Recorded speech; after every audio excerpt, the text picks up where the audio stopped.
BBOR, Black Box Online Radio, coming to you from West Virginia. Black Box Ned 88 on Instagram for the bonus podcast.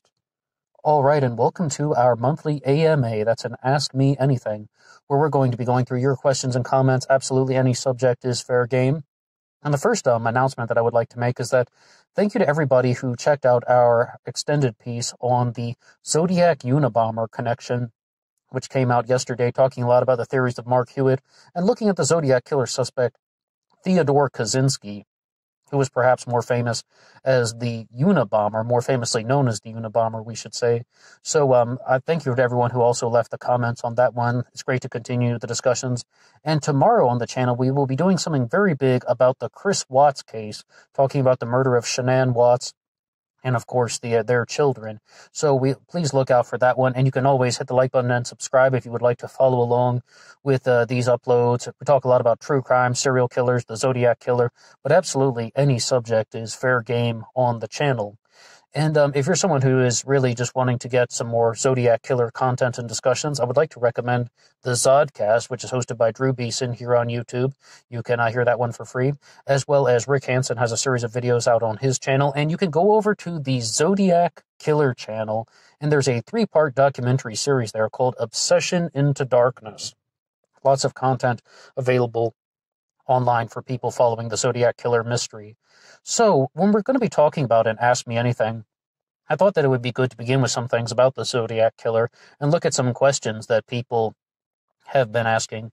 And with the Zodiac Killer mystery, just setting the stage before this first question, we can say that the Zodiac Killer only went out in the famous costume one time that has the Zodiac symbol on the front, and this is at the Lake Berryessa stabbing on September 27th of 1969. The victims were also tied up. The killer had a conversation with the victims. To the best of our knowledge, we do not know of anything happening like that at Blue Rock Springs, but Lake Herman Road, who knows what happened, because both the victims did not live to tell the tale, nor did Paul Stein. Paul Stein was the taxi driver that was murdered on October 11th, 1969. Perhaps he could have exchanged some words with the person that murdered him. We will never really know that until either a suspect is apprehended or some way, somehow, a first-hand source is able to share some types of info. But the victims, Brian Hartnell and Cecilia Ann Shepard at Lake Berryessa, were tied up. They were hog-tied, where their hands are tied to their feet, and then they're having this conversation with the Zodiac Killer, and then after the stabbing, the perpetrator wrote a message on the car door. And we have a comment that comes to us from Vicious World, and I wanted to begin with this one because it asks so many questions all at once. The copycat theory definitely explains a lot. Number 1, why would he wear a disguise and also lie when he thought both victims would be dead? The Zodiac would be aware that he previously let victims survive. Wouldn't he have been more thorough to avoid that again? Number 2, did the Zodiac have resentment against women?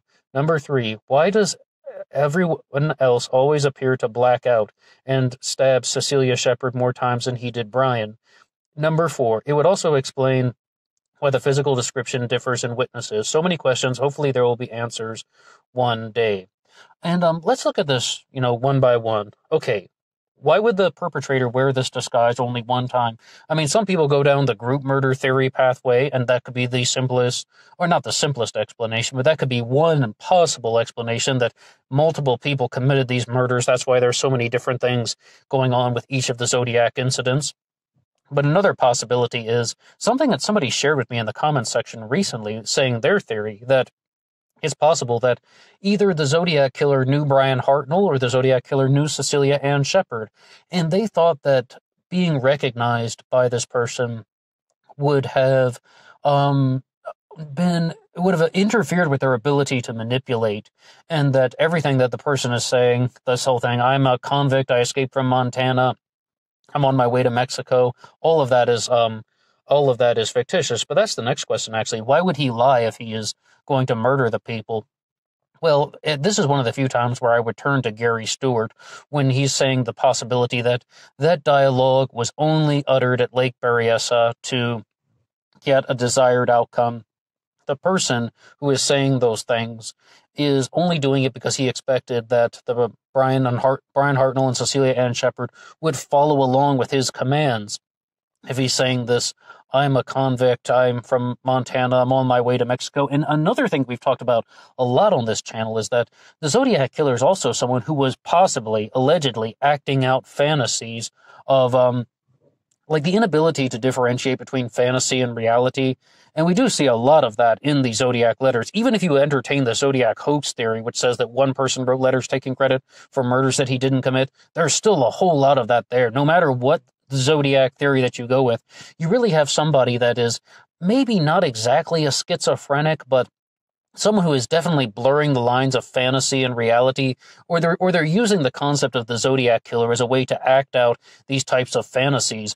Well, then someone is not just going to walk up and say that their own name. They got this costume on, and they're also going to be saying things that are just going to try and put themselves in character mode. Somebody else also left a very interesting comment about that once when they were saying that they believed that the Zodiac did everything in character mode, like even the murders, the letters, the ciphers. It's like a different person has taken over. That's why I said maybe not exactly a paranoid schizophrenic or something to that effect, or DID, dissociative identity disorder, but going down a possible pathway. And I do not know this 100%, being very clear. What I can say is that these are some things that people are talking about, but without knowing the Zodiac's exact identity, we can't really make diagnostic statements to a 100% satisfactory level. The next question was, did the Zodiac have resentment against women? A lot of people believe yes, but other people, like for example, when we were talking about the Zodiac Unabomber connection, and I was talking to Mark Hewitt about this stuff, he's saying more about a theory that the ambition was to commit murders. That has to be the paramount ambition. So it's not only about resentment against women, although it definitely could be. But even if you just look at that as a standalone statement, because Mark Hewitt, of course, has some different layers to his theory. But if you just look at it from that standpoint, that the primary focus is to murder people, to get things published in the paper, to taunt the police and the newspapers, to create this image of terror in the Bay Area, and why that could be its own question, but I think that it's definitely possible the Zodiac had some sort of resentment against women, but there could be a variety of motivations. Just saying, why does Brian appear to black out? Oh no, why did the Zodiac Killer appear to black out and stab Cecilia Shepard more times? A lot of people believe that Cecilia was stabbed 10 times and Brian Hartnell was stabbed 7 times, because the Zodiac stabbed Brian Hartnell first, and that the adrenaline kicked in his system. Whoever's wearing that costume at Lake Berryessa, that adrenaline had taken over, so that's why Cecilia was stabbed more times. Someone else also shared something in the comment section saying that Brian Hartnell was stabbed 7 times and Cecilia was stabbed 10 times because because Brian played dead and Cecilia thrashed about. And you can even see this in the reenactment of the that they did during the Zodiac Killer film from David Fincher in 2007, how the Zodiac is turning Cecilia over because she's thrashing about. She's not staying still the way Brian did. And Brian Hartnell said that is as realistic as it could possibly be. And that scene is included in the documentary Obsession into Darkness. And then it and it's included in as part of like a sort of transformative way. So if you'd like to check that out on the Zodiac Killer channel. Now, going on to some other things that we have here for the AMA, because this is an Ask Me Anything, we're going through any type of comment. We have one that came to us on our upload called Your Psychotic Online Friend, where we talk about, a host of subjects, but this comes to us from DJ Devon 3. And he says that, I'll assume you are speaking of advanced sciences in terms of education versus entertainment on YouTube, and you may be correct. There is no e-learning in any official capacity on YouTube, except for perhaps the MIT open courses. There are plenty of DIY and vocational educational channels on YouTube, and any DIY channel is educational in some respect. There are plenty of things to learn on YouTube, but no subject is compiled into a formal education series. That is what school is for. YouTube isn't a replacement for formal training.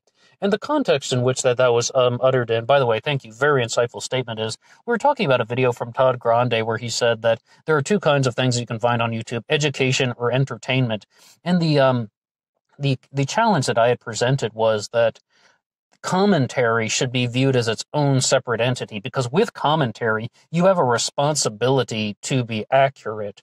And whereas with entertainment, not necessarily. I mean, you can be fictitious, you can be fantasyful, you can be imaginative, but with commentary, like if we're going to talk about something like the Zodiac killer or serial killers or other true crime cases, we do have a responsibility to be accurate. But at the same time, I mean, I have to be the first person to admit I've made many mistakes on the channel or provided something that I believe to have been true at the time. And then, of course, through learning some new material, I discovered that it wasn't as accurate as I thought it had been. But so I think that's what Dr. Todd Grande is talking about. But I definitely have to agree with DJ Devon 3 here. Thank you for that excellent comment saying there is no substitute for formal education. I just had to include that one because this is an AMA. Now, if we can go on to another one from the Zodiac killer. This comes to us from Pedro Fernandez, and it's actually an extended comment. But what Pedro asks, or what Pedro says rather, is, Ned, some of these suspects that you've covered on this channel are bums. And I cannot agree more. Yes, absolutely. Oh, yes, we've talked about some Zodiac killer suspects that are bums, and I'm aware of that. But the fact of the matter is, somebody has proposed them as a Zodiac killer suspect. And what I've always said is, if you can provide something to the contrary very easily, why not do it? I mean, we've talked about some suspects that I don't think had an ounce of relation to the Zodiac killer mystery, but somebody has proposed them. George Hill Hodel, for example. And we also did one on Kenneth Lester German, whose grandson, Philip Powers, accused him of being the Zodiac killer. And I don't really think there's an enormous amount of credibility there, but somebody has their claim, so we're going to look at their claim, we're going to evaluate it. Oh, yes, but I definitely talk about suspects that I don't think are very credible. That's the thing, though. It's not just an open-ended story. We need to find definitive answers, and a lot of people are talking about that. Like, we explored this a lot, and I saw some great comments that came in from you guys on the channel that were when we did the episode "What if the Zodiac Killer Mystery is Solved?" and talking about how, well, what if it's not the suspect that you thought it was, or what if your theories about the Zodiac Killer are not correct, and we find some new things. But about finding new things, I did bring up one possibility that if somebody finds the Zodiac Killer hood and it still has Brian Hartnell's and Cecilia Shepard's DNA on it, that would be something very damning. That would be a very damning piece of evidence. And somebody talked about how they believe that no matter what, the person wearing that hood at Lake Berryessa did not destroy the hood. And the reason why is because they would have viewed it as such a powerful trophy. Like, they could reenact the presence of being the Zodiac Killer at any time they wanted. When no one's around, they can just put on the hood, and then they can reenact this moment of power and greatness. And, I mean, when we say greatness, it's in the Mr. Ollivander sense. You know who did terrible things, terrible, but great things, like, in that respect. I mean, I definitely think that that is highly possible, but of course, I do not know 100%. And at this time, though, I would like to say that we're perhaps going to be seeing some different things that are going to be happening with the channel. And I would say that because I've finally got to the point where real life is catching up to me. Life outside of the internet is, doing some things that are going to make life a little bit busier. And I have not enjoyed anything more than doing this channel over the last 3 years, just doing a daily segment on YouTube. No real time limits. It can be long, it can be short. I aim for around 20 minutes. Earlier in 2020, I was just aiming for 19 minutes, and I just wanted 19-minute recordings, and I thought, that is so arbitrary. But doing the 20-minute segment every day, that was something that it's the best part of my day. It really is. You just get in your zone, and no matter what problem you have, it all just disappears once I start talking to you guys about, as we said, the Zodiac killers, serial killers, true crime, mysteries. But in the future, I would just like to kind of drop this as an announcement in the middle of the episode, saying that we might see some evolutionary things with the channel, and instead of being able to do it 7 days, episodes might be coming out 3 days a week, like a Monday, Wednesday, Friday sort of thing. The good news about that is I'll be able to give you guys longer pieces of content. Like yesterday when we did the Zodiac Unabomber connection, Mark Hewitt sent me so many excellent pieces of information that I had the ability to discuss. So we did a 40-minute episode. That actually might be the longest episode that I've ever put out on YouTube, on any channel. I mean, I did some very small things back in 2011. Those things were only like 3 minutes long, so I don't know why I was even thinking about that stuff. But in the future, yeah, that might be something to look out in for. We'll be doing something like a Monday, Wednesday, and Friday thing. And if we go down that pathway, definitely we'll do one day devoted purely to the Zodiac Killer, a Monday, a Wednesday, or a Friday. And then we will do another one that'll be probably a true crime centered one. But I have to say, the thing that I absolutely love the most are these AMAs, the Q&A sessions where I can read off your comments, where I can talk to you guys about the subject. So we might just have one day that is devoted purely just to question and answer sessions or an Ask Me Anything. And maybe just have the third day as something that is just miscellaneous. Because what I used to say about politics in the past was I did a few political uploads back in 2017 and even into maybe the first couple of months of 2019. And they were never popular because the market for politics is very saturated. And also, I don't really, people don't necessarily always want to hear some guy weighing the merit of the ideas. Oh, hey, what about this? What about that? No, they want to hear something that is much more cutthroat and to the point. And that really wasn't what I was doing. So I said in the past, the politics is never going anywhere. The political uploads are never going anywhere. And then they went. But I would like to say that when we talk about some miscellaneous subjects, especially things like psychology, and well as some other sort of conspiratorial mysteries, talking even about the New World Order on this channel and just the entire political structure from more of a conspiratorial standpoint versus something like the Democrats and the Republicans, a partisan standpoint. And we've also done a few uploads on the Humanity Party, the Dream of Mortal Life, Human Reality, those some things that even get into philosophy and simulation theory. One day might be reserved for something miscellaneous. I mean, I love talking about psychology, and one of the reasons why I may be getting more better, but I may be getting busier. Well, I said more better, I can't even talk so well. That's a bad omen, bad omen. One of the reasons why I might be getting busier, is that I have a provisional admission to a PhD program in psychology, and that might be something that would be taking up a little bit more time, but then I would actually be trying to become somebody who's going to be talking about the psychology of true crime and talking about the psychology of anything and maybe having some ground to stand on. So we'll see what happens, but I definitely would expect that the channel is going to continue. Absolutely. It might be 3 days a week with some longer episodes, maybe 40 minutes to an hour, as opposed to 20 minutes every day.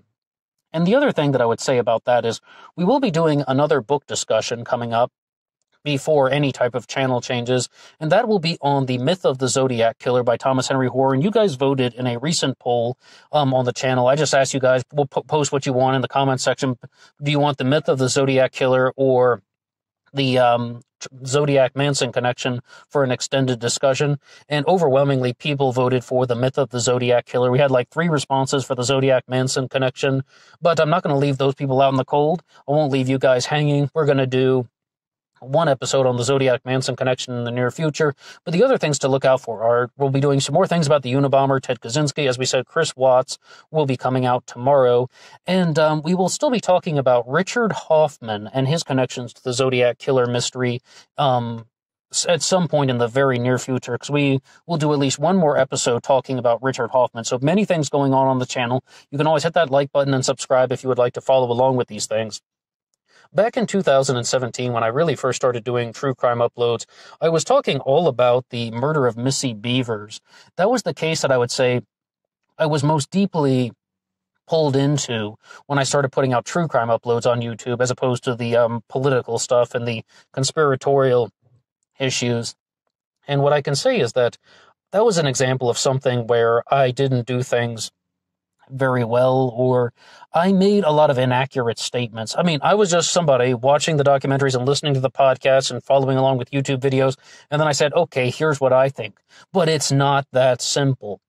It really isn't, because you also have to realize that by the time something gets to the media sources, they don't always stick to the facts. And a lot of people are very aware of this, but it's easier said than done, especially when you're trying to formulate a theory and an idea about what's happened.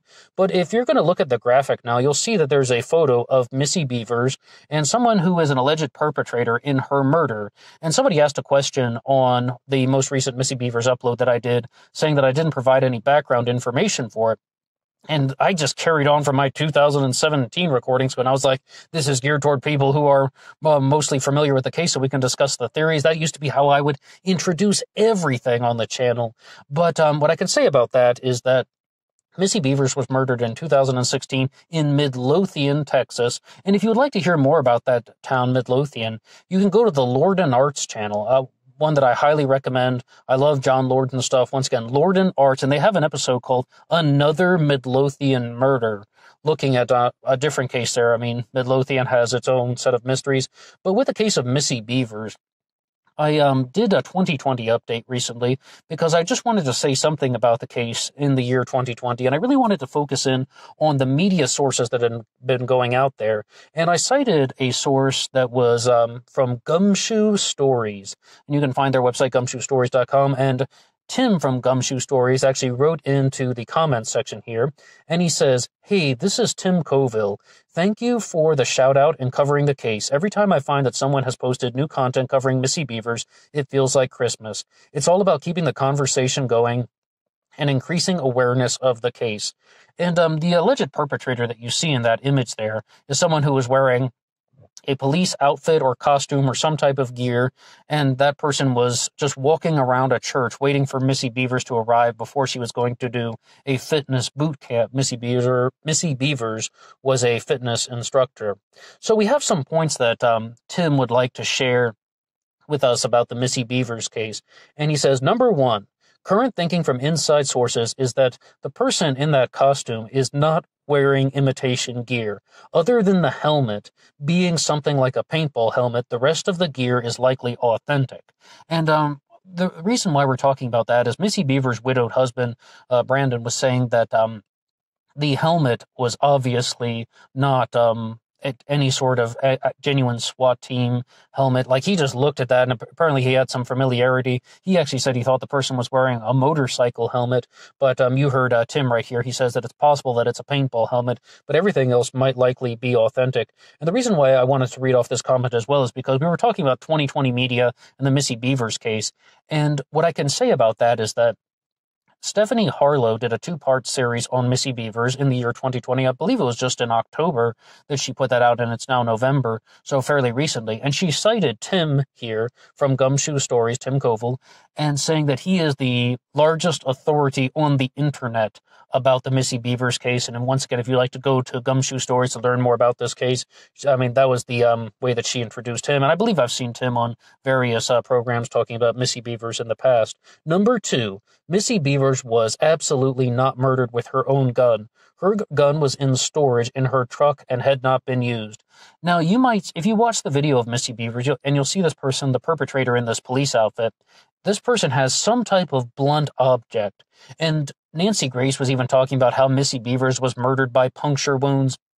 But the most famous thing that has been shared now, the revelation in the case, is that Missy Bevers was murdered by a gunshot. And somebody had written into the comment section, and it was very clear in the 2020 update that Missy Bevers had been killed by a gun. And somebody in the comment section said that she was killed by her own concealed carry. And I wanted that to be very clear that I didn't have any verification for that. That's just something that someone shared in the comment section. And it's good that people like Tim can weigh in on that. And he says that she did have a concealed carry weapon, but she was not killed by it. That was in her truck. And number three, police are actively investigating leads at the moment with some new investigators who came on board last year. It is most definitely not a cold case, so we can take comfort in what seems to be a renewed commitment on the part of the Midlothian police to solve the case. I can't say whether or not the track they're on is the right one, but I sure hope it is. Again, thank you for your coverage and enjoyed your comments. And once again, thank you to Tim Coville from Gumshoe Stories, and you can find him on his website, gumshoestories.com. So, with the case of Missy Bevers, perhaps with this one, there will be some type of breakthrough or arrest or conviction in our lifetime, but it appears that it is going to be an uphill battle. Oh, we also had a comment that had come in from AJAJYT, who asked, will you do the Volga Maniac in the future? I would love to. I mean, I got to tell you, the list of requested topics is getting a little bit bigger, but that is one that I do want to learn about. Someone else requested that one several months ago, and I looked into the case, and I think it's very, I definitely think it's up our alley here on Black Box Online Radio, but I would love to get to that in the future. But other people have also been sharing some things about requests for episodes, and at least 3 different people have said something to the effect of, would you do an episode on Tom Voigt, or would you interview Tom Voigt on the channel? And Tom Voigt, of course, talking about from ZodiacKiller.com. And I believe one person just said, will you do an episode on Tom Voigt? And while I've said very clearly that anything on this channel is fair game, like any subject, right? I don't know how beneficial it would be to do an episode solely on Tom Voigt as a Zodiac Killer researcher. We've had at least 2 people write in over the last month saying that they would like Tom Voigt to come on the channel for an interview. And I found one here. One of the people here is Jason Reynolds, who writes, any plans to have Mike Morford, Tom Voigt, or Michael Butterfield on as a guest? Really enjoyed hearing Thomas Horrod. A discussion on Ray Grant's theory would be good too. He is a Gareth Penn, Michael O'Hare proponent. Not extremely plausible. There are many assumptions and 3 or 4 participants in his theory, but it's very interesting nonetheless. Well, I do love talking about the group murder theory and the Zodiac Killer mystery, and we will hopefully do one on the David Gold theory in the future, talking about a variant of the group murder theory. But like what it actually says is, any plans to have Tom Voigt, I know you aren't a fan of his, and that is in parentheses. And no, I'm not the biggest fan of Tom Voigt. And if he were to come on the channel, it would most likely sort of be like me taking a metaphorical boxing glove and just trying to punch him in the face, or play a game of whack-a-mole or something like that. Really try to pin him down. There are definitely questions that I could ask him, but it's more of just like holding somebody to the fire and such, about certain very, very precise things about maybe we can accuse him of. I mean, somebody like me in this far-off corner of YouTube shouldn't turn down an interview from Mike Morford or Michael Butterfield or Tom Voigt. But what I can say is that I don't necessarily know if he would want to talk to me. As you said there, I clearly don't seem to like him that much, unless he really thinks that he could offer some new insights and information that would perhaps change my mind. But we're open to most suspects on the channel. Now, as I said, I mean, even though I don't think some people had anything to do with the Zodiac Killer mystery, we will talk about them on the channel. Because, I mean, if somebody has written a book about it, and they have their case, and they have their idea about this, and even if they don't think that it is completely legitimate, I mean, let's talk about it, and let's find out why, and just learn a little bit more. Now, I would like to give a shout out to YouTube user Kelly Gable, who has 2 questions for us. And the first one is that Kelly Gable says that Jens Suring appeared on the Dr. Phil show, and Jens Suring is no stranger to this channel. And the question is that, do you think that he looks like the Zodiac Killer? And I know that he is too young to be the Zodiac Killer, but do you see a resemblance from certain angles? And yes, of course, Jens Suring was born in 1966, so of course he's not the Zodiac Killer, but I believe she's going down the pathway of saying that Jens Suring maybe has some sort of resemblance to the killer, and thinking that if we're looking for a person after the shooting of Paul Stein at Blue Rock Springs, somebody of Germanic or North European descent. Because yes, of course, we can say that the Zodiac Killer is Caucasian, but what necessarily does that mean? I mean, if we could just even zero in on that, someone of Germanic or North European descent, Jens Suring is, of course, a citizen of Germany. And there's a very big story about him, because we've done 2 uploads on the channel talking about a documentary that was called Das Versprechen, which means the promise. I didn't know that. I used Google Translate one time. And the English title is called Killing for Love. We did a 2-part response to that, because what happened was there was a woman in America named Elizabeth Haysom. I believe she's actually from Canada, but that's how her and Jens Suring bonded at college, because Jens Suring was from Germany, she's from Canada, and she was educated in Switzerland and England, and they bonded over their internationalism. And then from that point onward, what they did was Elizabeth Haysom had her parents murdered, and everybody believed that Jens Suring did it. He adamantly denies that he did not do it now. However, he did confess to it.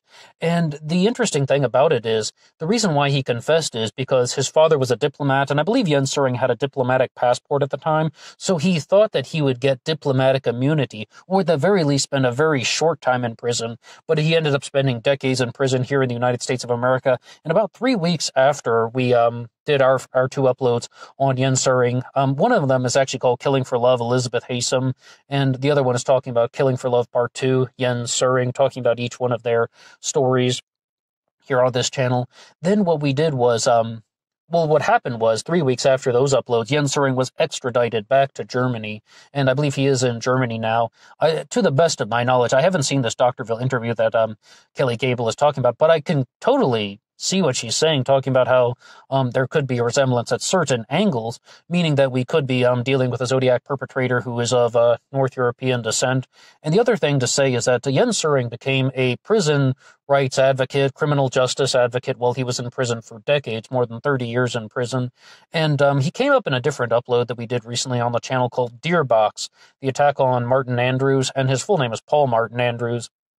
And, I mean, he was a boy who was sexually assaulted, and Jens Suring actually vouched for the person who sexually assaulted him in prison. You can find that on the channel here. Once again, it's called Deer Box, the attack on Martin Andrews.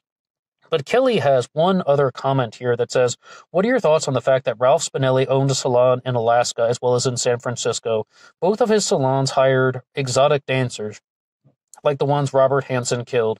This leads me to believe that there is a connection between Ralph and Robert. They own businesses in Alaska, and you have to admit it sounds plausible that they knew each other. As you know, Ralph was one person who helped lead the police's attention to Arthur Lee Allen. Number one, if you would like to hear more about Ralph Spinelli, please go over and visit the Zodcast, hosted by Drew Beeson. He has some great discussions on Ralph Spinelli. And then the second thing to say is Robert Christian Hansen is a serial killer from Alaska known as the Butcher Baker, and Kelly uses Robert Hansen as the suspect in the Zodiac killer mystery. And Robert Hansen is an alternative Zodiac killer suspect. He left for Alaska in 1967. We can say that. He was from the Midwest. But, I mean, if you're going to talk about a connection there, okay, this is a much bigger thing. And I thought about doing an entire upload on this called Zodiac Killer Primer Theory, but I didn't know if that was something that would actually catch on and that people would even, well, be like, what's that? What's primer theory or practice theory or something like that? And there are other people out there that believe that the Zodiac Killer was somebody who committed a series of murders in 1968 and 69, and then this person changed their MO, or they became a different person. We talked about the Zodiac Unabomber connection, right? All right, they're using the Zodiac Killer incidents as a way to practice being a serial killer. Now they're going to do something more epic, or they're going to change their MO or change their entire personality and persona so they do not get caught. And we also have Robert Hansen as a Zodiac Killer suspect. Once again, he was a serial killer from Alaska, known as the Butcher Baker, grew up in the Midwest. I believe, where was it, Kelly? Was he in the state of Iowa? I mean, it's been a while since I've looked at that material, but I can't comment too much on that. I think it's a rather loose connection, to be honest, just saying that someone owned a business in Alaska that hired exotic dancers and that Robert Hansen was someone who preyed on sex workers. And Robert Hansen had something very unique about him, is that when he said as soon as the sex worker would get into his car, he could snap the handcuffs on her like a reflex. He would have one of the cuffs would be connected to a console in the car or some type of fixed location in the vehicle, and then he would snap the handcuff on her. And as a reflex, he was so fast at that. I mean, there's an absolutely fascinating story. And we have a two-part series on Robert Christian Hansen here on this channel, Robert Hansen Zodiac Killer Connections. And I think that is one of the cases that really pushed us more to talk about serial killer psychology. All right, well, thank you to everybody who's been sharing things in the AMA here. And if you'd like to, you can also check out our 2020 update on the case of Missy Bevers, as that has some other links that are available in the description box. I really loved your questions and comments. You guys are sharing some great things. And please look out for some developments on the channel in the future, and we can see where this thing goes, and we can see how things play out. But that's going to be all for me now. I hope that you guys will stay safe. See you on Instagram for the bonus podcast, and ask any new questions you want in the comments section below. Until next time.